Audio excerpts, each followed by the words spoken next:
you up? Here, and how many years were you down? When you were up, how much were you up? When you were down, how much were you down? How bad was the worst loss, and how good was the best gain? And then we looked at the risk, which included standard deviation in terms of a measure of volatility for risk, and a couple of other measures, which we won't talk to today. But and we looked at that for all 9 of these different portfolios. And it provides a nice, handy one-page look to compare some of what we thought were some of the key decision-making criteria across these different portfolios that would help people understand how they differ from each other, and how they compare over the long term, and how they differ over the short term being a decade in this case. So, and that's all compared or put together on one sheet. Helps you understand how things can change. Sometimes some decades are better than others, as you can see, and some decades are smoother than others. If you look at the standard deviations down below between returns, it's kind of interesting to see how, if you remember the ultimate buy and hold portfolio had an 11.9% return over the entire 55-year period. And the worldwide 4 fund, has a 12.1% return. Very similar return. If you look at the decade by decade returns, they're very similar. All done with four funds. If you look at the average up year gain, number of years, very similar. Worst or best gain, worst down statistics, they're very similar. Volatilities are all very similar. So it's very easy to see how you can replicate essentially the 10 fund equity portfolio with just 4 funds. And you can do the same thing with the US 4 fund here. It's a little bit different, but not a lot when you look at the comparisons. They're all very, very similar. If you look at the two fund that combines the large growth with small value, and compare it to the 10 fund, the performance is still very similar in a lot of these categories. Almost all of these categories, it's very similar, and it's done with just 2 funds. So, And Chris, go ahead. if I can just chime in, I said earlier Absolutely. that somebody's expectations, should be similar for these different funds that are all balanced between large and small, value and blend. There are a couple of footnotes on that for the worldwide ultimate buy and hold. It has emerging markets, which the other ones do not, and it has REITs, which the other ones do not. So that could be seen as an additional form of diversification and defense. Sometimes Paul, likes to think about that as kind of a defense. It could help explain some of the drag on the performance over this period of time. That's not to say that it would necessarily contribute to a drag on performance in the future, but it's a difference. So there are some, I'll call them second order, sort of, not the top line driver of performance, but one notch down from that, drivers of performance that are different for the worldwide ultimate buy and hold from the other portfolios. But I think if you look at the compound annual growth rate, and Daryl was making this point, the percentage differences for these, I'll just take the US only ones. The US 4 fund, 12.2. The US 2 fund, 12.5. I can't tell you that that is statistically significant. It may be because there's a little bit more concentrated small in value available in a small cap value fund than the value tilt you get in a large value fund or things like that. But they're pretty close. Yeah, they're pretty close. This table allows so many different kind of investors to look at it and dream or plan or whatever the word is. And right at the top line, you showed people the number one thing they want to know is how much money would I have made? And you show that at the top. And you can see quite clearly that the S&P 500, the $10,000 investment turned into almost 3 million, whereas the two fund strategy turned into about 6.5 million.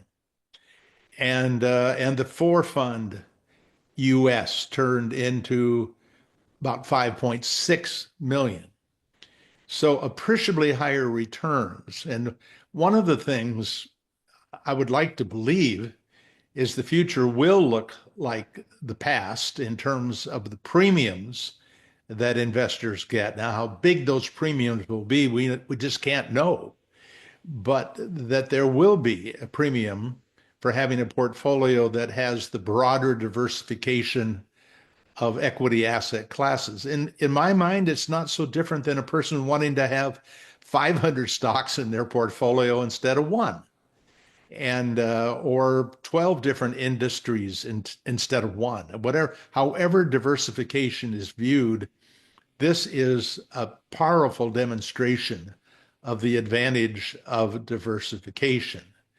And for people who are worried about the downside, Daryl just reminded me before we got started here today that he originally, in his original table, had focused on the number of down years. And that is the thing that causes people to give up. The size of the losses and the biggest losses cause a lot of people to sell, and how many losses, losing years.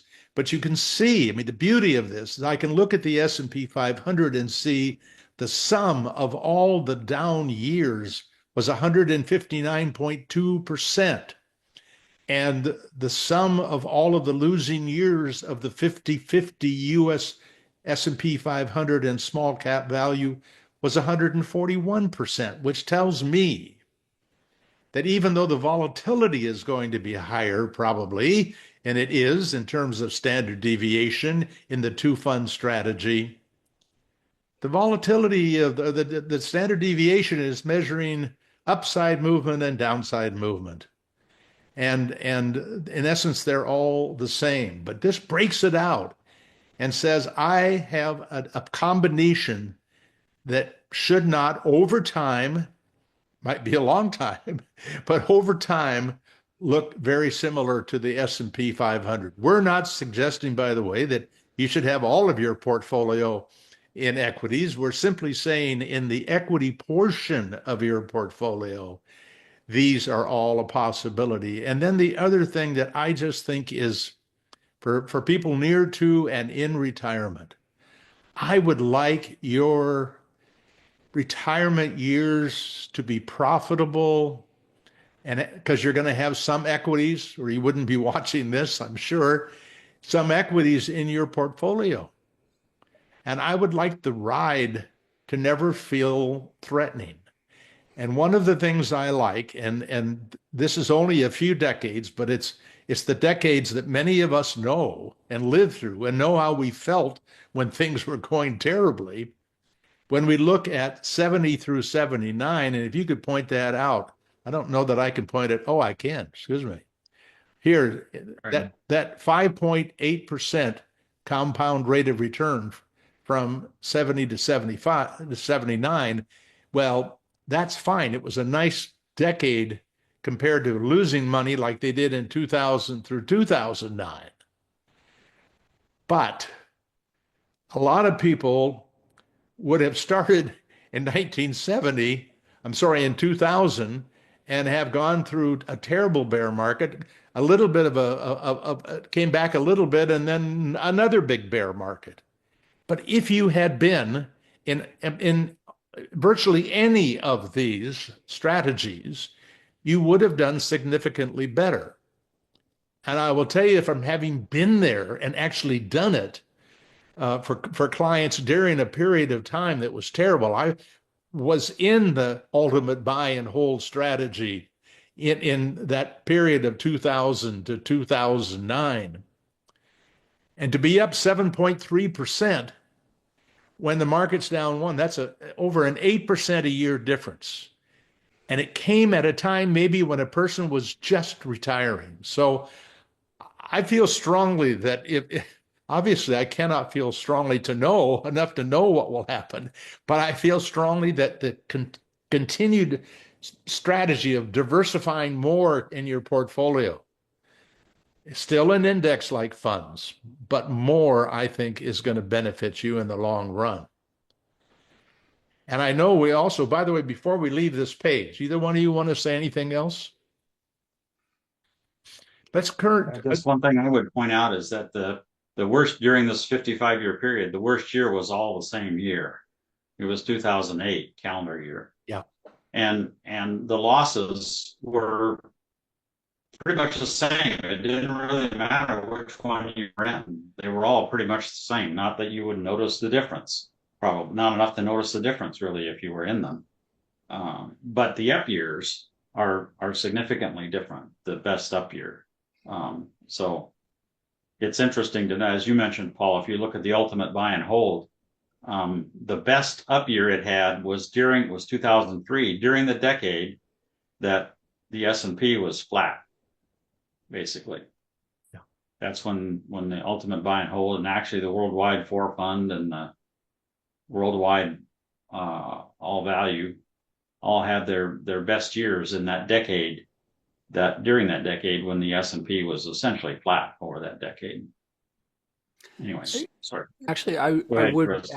I would add just one thing, and that's that especially since this is a boot camp video, for investors who are new to this space, I think it's important for them to understand why different parts of the market would thrive at different times. It's not just some magic secret sauce that small companies and companies that are out of favor do better under some economic regimes of inflation and government policy, fiscal policy, than companies that are large and in favor. It's true that some companies are going to do better when interest rates are low, and some companies are going to do better when interest rates are high from the standpoint of the return that they're going to get for an investor. And it has to do with how much their future earnings are discounted, how much they have to borrow, how capital intensive their businesses are. And if you just buy the total market, you don't get exposure to companies that are going to do well in different phases of the market. You get basically you just get big companies that are in favor. They're so large that they dominate the value of that portfolio.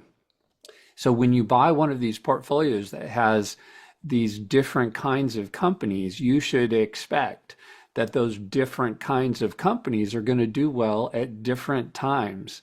And that means you have to tolerate what's called tracking error. Sometimes, I mean, the reason these returns are different in the same decades is that there are times when the S&P 500 is crushing it and you're one of these diversified portfolios and you're not. And you have to tolerate that, and you have to live through it. You have to take a different journey to get to a different destination. If you're not willing to take a different journey, then you're going to buy the S&P 500 and end up in the S&P 500 destination. Yeah.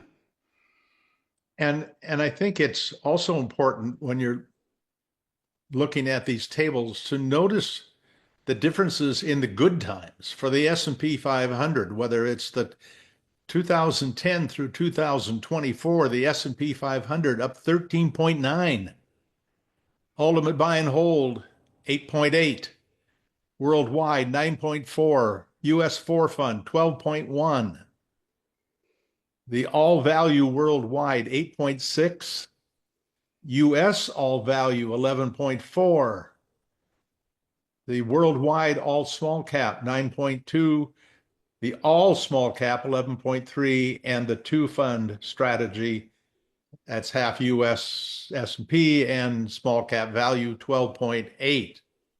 So in some ways you'll notice that the two fund strategy is oftentimes a lot like the S&P 500. But there are, like like Chris said, there are times the S&P 500 is crushing it, and it shows up here, but it shows up on another page that you'll when you eventually come